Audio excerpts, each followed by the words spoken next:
Я в свое время занимался темой, насколько советское общество было знакомо с нобелевскими лауреатами по литературе. Мне это было интересно. И я пришел к выводу, что практически все нобелевские лауреаты и большинство их главных произведений, за очень редким исключением, были переведены на русский язык. Советские люди читали Хемингуэя, они читали Стейнбека, они читали Селлинджера, они читали Ванигута. Это было для них не то чтобы знакомо, это было мейнстримом. Это все знали, вот, там, в окружении моих родственников, все это знали.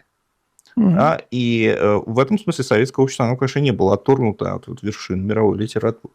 Да, но была еще библиотека мировой литературы, я уж не помню, сколько томов. 200 это томов она у меня 200 была, томов, да. это огромное. То есть я ничего подобного не знаю, аналога даже вот по-английски, чтобы вот так было издано 200 томов специально для того, чтобы познакомить людей с шедеврами мировой литературы.